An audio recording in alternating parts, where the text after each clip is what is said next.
Տիկին Կարինե պարոն Պապոյանի հետ հանդիպումից հետո, նախարարի հետ հանդիպումից հետո փաստորեն դժգոհ մնացիք, հաջորդիվ ինչ եք ակնկալում այդ հանդիպումները, եթե ոչինչ չեն տալիս։ Մեզ պարոն Պապոյանը խոստվեց, որ շուշուտ հանդիպումներ կկազմակերպի եւ ինչ որ արդյունք կիմանա մեր բողոքը, առաջարկներ կանեն, բայց դեռ դրական ոչ մի քայլ չենք տեսել, դրա համար եկել ենք նորից հավաքվենք ակցիայի։ Այսինքն որ ասելա շուշուտ կհանդիպեք, ինչ հանդիպեք, ինչ անեք, կքննարկենք, կտեսնենք առաջարկները, կլսենք, որը մեր կողմից կլինի, թեպետ ասած ես պատասխանատու չեմ այդ հարցում, բայց որ կտեսնենք, որ մեր կողմից որը հնարավոր կլինի, մենք առաջարկները կլսենք, առաջ կքաշենք։ Տիկին Կարինե, օրեր առաջ ոսկու շուկայի տնտեսվարողները հանդիպել էին փոխվարչապետ Մհեր Գրիգորյանի հետ եւ կարծես թե նրանց հարցը լուծում է ստացել, ինչով է պայմանավորված այս տարբերությունը, հա? Ինչքան տեղյակ եմ,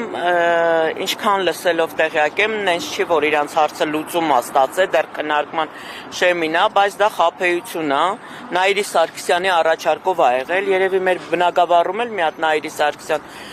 պետք է լիներ, որ մեր հարցն էլ առաջ տանեին, չգիտեմ, ծանոթով բարեկամով է երևի։ Նաիրի Սարգսյանը ինչ շահագրգռվածություն ունի ըստ ձեզ այս ամեն ինչում, որ փորձում է, որտեղ իրենք ազգային ժողով Նաիրի եւ Հայկ Սարգսյանները այդ քննարկման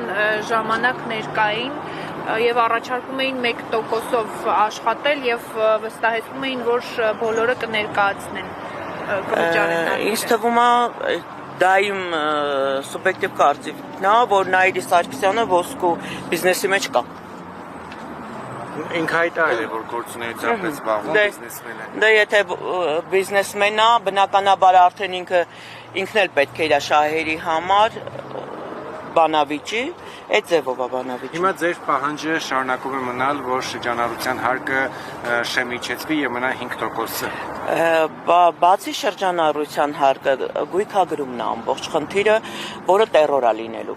Այսինքն ազգի վրա տերոր է լինելու, մանր ու միջին բիզնեսի վրա հարձակում է լինելու։ Ձեր կարծիքով իսկապես ժողովուրդը հոգնել է այս թանկացումներից եւ իսկապես դժգոհ է Նիկոլ Փաշինյանից։ Այսօր նա ստատուս է գրել, ասում է ժողովուրդն է բերել ինձ, ժողովուրդն էլ կհեռացվի, եթե դրա անհրաժեշտությունը լինի։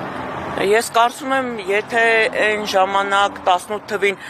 հարցնեիք ժողովրդին, կարող է 10%-ը չուզենար Նիկոլ Փաշինյանին, հիմա եթե 10%-ն ուզենա, շատ 10%, չգիտեմ ինչ շահի դիմաց կամ ինչի համար է։ Այսօրվա այս ազգին ամբողջ այս վիճակի գցելու, ես մտածում եմ, պարոն Փաշինյանը հայ ազգին կարելի ասել երևի ատում է, որ այսքան ամբողջ ազգին բոլոր կողմերից է էլի ամբողջ այդ նեղությունը տալիս, ոչ թե մենակ մեծ տնտեսվարողներին։ Պետություն եմ կառուցում, պետություն եմ սարքում։ Հա, բա թող քիչ ծախսեն։ Թող 500,000-նոց մեքենա չառնեն, պետական մեքենաները վաճառքի եք դրել, որ ավելի լավ առնեն, 20 հատ մեքենա վաճառում էին, որ լավ առնեն իր համար։ Թող ինքն էլ մեզ նման լինի։ Մեզնից մեկն է։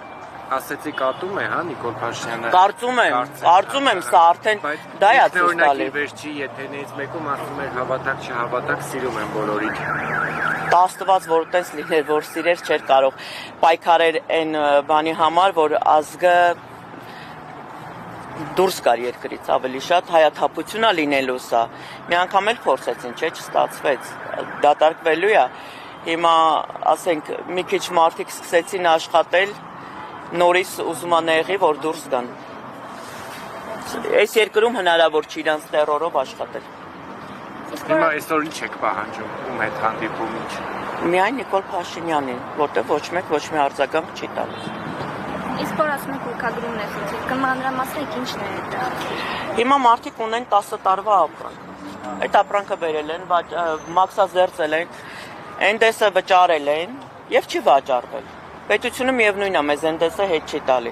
Այդ 10,000 արժողությամբ ապրանքը կարող է մեկը մոտենա 1000 դրամով վաճառել։ Եթե հիմա այսօր ինքը գույքագրի 5,000-ով, հետո 1000-ով վաճառի, դա խնդիր է լինելու։ Ապրանքը փչանալ կա, բռակ կա, դրանք լրիվ խնդիրներ են եւ հետո առավել եւս, եթե գույքագրումով սկսենք, գույքագրումը ինքը իրանից պահանջելու է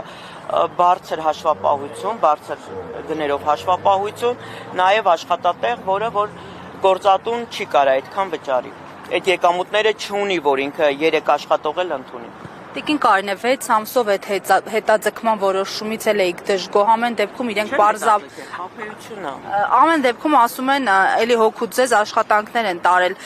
հատկապես ինչն է խափեություն։